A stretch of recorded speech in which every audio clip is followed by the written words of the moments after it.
isn't for the masses. This is for those who want to leave normal behind. Those who are in search of a new realm. It's a lonely journey. You're isolated.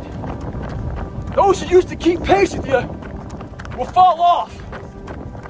They'll see where their world ends and yours begins. Your ability to suffer, endure, outwork must be greater. You must be willing to extend yourself to the limit with no guarantee of success. Every day, you must ask yourself, did I do enough? Stay hard. As you're growing up, we all have a backpack. I call it like the rucksack. A rucksack is a pack that you carry in the military and you put all your stuff in it. Your radios, your food, your water, all that stuff you have to carry in the military. That's your rucksack. It's the backpack pretty much. And what we put in it is all the crap we go through in life. That's what is in the backpack for the civilians. And we carry it around with us. So what you have to start doing is realizing that no matter where you're at in life, I got called a lot. My dad abused me. Learning disability, stutters, immaturity, insecurities. I lied a lot to create friends, self-doubt, so much crap on top of me. I don't care what you believe in, but on earth, it's a very lonely journey. And it starts with the accountability mirror of looking at saying, hey, no one's coming back to help me. I have to face myself. And you have to own all those things that people may have done to you. Now it's yours. You got to own it. And it's yours now to fix the problems that people did to you. It makes no sense. It's not fair. I get it. But if you live in that woe is me mentality, you're going to always live right there. You have to figure out ways to move forward because you're not coming back.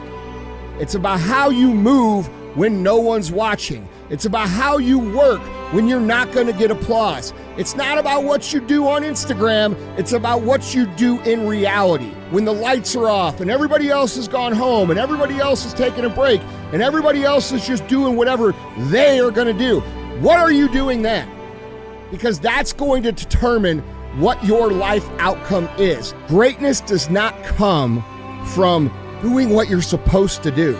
It doesn't come from living the life that everybody else wants you to live. It comes from you deciding what you actually want and you saying, I am willing to do whatever the it takes to create that, no matter how hard, no matter how long, no matter what I have to go through, I will get there.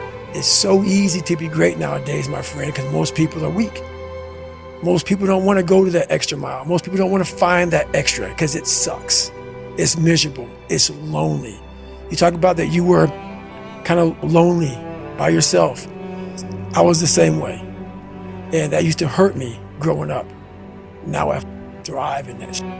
It's that one time where I have an hour and a half every day. It's dark out. It's quiet. I don't have my phone. There's no notifications. My mind is clear. My name is Kobe Bryant, 17 years old, and I wasn't invited to parties or friendly gatherings on the weekend. So on Fridays and Saturdays, I would go in my rec room with my basketball and basically dribble myself to sleep. I think that was the best thing that could have ever happened to me, because during those lonely hours in the rec room, I discovered the hunger, the motivation, and the desire to be the best possible basketball player that I could be. You had nobody anyway, mother. Look around you. There was no team. It was you. There was no weight loss program or mom and dad waking you up saying you can do it, you can be better, trying to build belief. You built belief when you had nothing. Rock bottom. I was willing to completely die to any form of me that I had been so that I can birth the woman that I was becoming. The reason why a lot of people won't become who they want is because they're too attached to who they've been. And you hear it all the time when people say, I've always been this way. Okay, well, if that's working for you, keep doing that. I knew it wasn't working for me any longer. I had hit my version of rock bottom. So I was willing to let go of everything and everybody. See, another reason why people won't get there is because the doorway is for you to fit through. you trying to carry everybody else through because you're trying to be Rescue 911. And you got to rescue you first. I am much more valuable to my family and to my community because I was willing to let them go through the door myself, teach myself, learn myself, condition myself, and then come back and get them. I'm much more valuable to them now. But I had to go through a window time of 10 years of judgment. You leaving us, hanging out with white people all the time. You going to these crazy countries. We don't know what I had to be willing to allow my conviction to make me inconvenienced. See, we want to grow, but we want to stay liked by everybody. I was willing to be my own rescue at the risk of your approval. But most of us aren't like that. Facebook is an example. We want to be liked. Well, I woke up and I like myself today, so your like is extra. You got to do it alone. You got to do it broke. You got to do it scared. You got to do it when you don't know what's going to happen. You got to do it when you don't feel like it. You got to do it even when you're nervous. You got to do it even when you don't have the answers, because you'll figure it out as you go. The hard times are a requisite for success. And so if you're going through hard times right now, it means that you're on the path to success. And it's not that you're on the wrong path. It's the feeling of being on the right path. You can believe you're not worthy of a thing and still attain it. You can be adamant that your efforts are going to go badly and still succeed. You can grip and grasp and fear and it ruin the enjoyment and be totally unwarranted and things still go well. You can have no self-belief and show up anyway. You can want more for yourself without knowing exactly what that looks like. You can doubt the process, question your talent, be uncertain that you're making progress, disparage your accomplishments, permanently feel like you're not working hard enough no matter how hard you work, never give yourself a break, fail to fully feel gratitude, be terrified of never reaching your goals, and still end up in a place that your 20-year-old self could not imagine you'd ever get to. The sign of success is the hate that you get along the way. And what you can't do is bend the knee to their hate and fit back into the conformity because it's comfortable and it's warm. Like right now, this moment that you're going through is Trinity opening the door and being like, you could go back.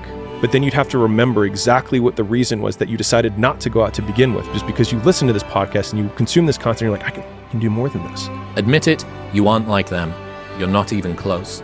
You may occasionally dress yourself up as one of them, watch the same mindless television shows as they do, maybe even eat the same fast food sometimes. But it seems that the more you try to fit in, the more you feel like an outsider, watching the normal people as they go about their automatic existences. You hear all this talk from other people about how they're going to lock in for the next 3 months. No. What you are after is something much deeper than that. You don't need to shave your head, and you don't need to adopt this Sigma alter ego. You don't need any of it.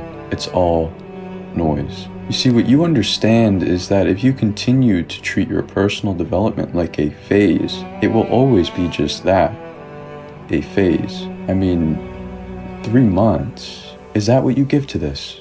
This war is constant. It is every day. And your opposition is evil itself. 3 months may be enough to survive, but you were meant to conquer. You know, people need to have purpose to get up. They need purpose to perform. You need to get to a point in your life where there's nothing on the docket. There is no 5K, and still perform to the highest level. Because what people don't get is one day that thing's gonna come up. And if you're not constantly performing without purpose, you're not going to be ready when the time comes. It's this magical thing, purpose, that we're all looking for. But what's funny about it all is that we need these things to perform. But we don't take a second to realize the purpose is always there. The purpose never leaves us, because the very purpose is you. You are always the purpose. There may be another purpose, like being a SEAL or going to college or whatever, but the main purpose in life is you. So if you wake up in the morning and you don't want to do something, you don't care enough about yourself. And that's what you need to really research is, man, why am I not doing this for myself? Because that is the number one purpose in life, is to better oneself. If you're going to try, go all the way. Otherwise, don't even start. If you're going to try, go all the way. This could mean losing girlfriends, wives, relatives, jobs, and maybe your mind. Go all the way. It can mean not eating for 3 or 4 days. It can mean freezing at a park bench. It can mean jail. It can mean derision, mockery, isolation. Isolation is the gift. All the others are a test of your endurance, or how much you really want to do it. And you'll do it, despite rejection and the worst odds, and it will be better than anything you can imagine. If you're going to try, go all the way. There's no other feeling like that. Do it. Do it. All the way. All the way. It's the only good fight there is. I realize you go higher, you go even more alone. Why? Because nobody is willing anymore to invest their energy in going higher. Because it's becoming more difficult.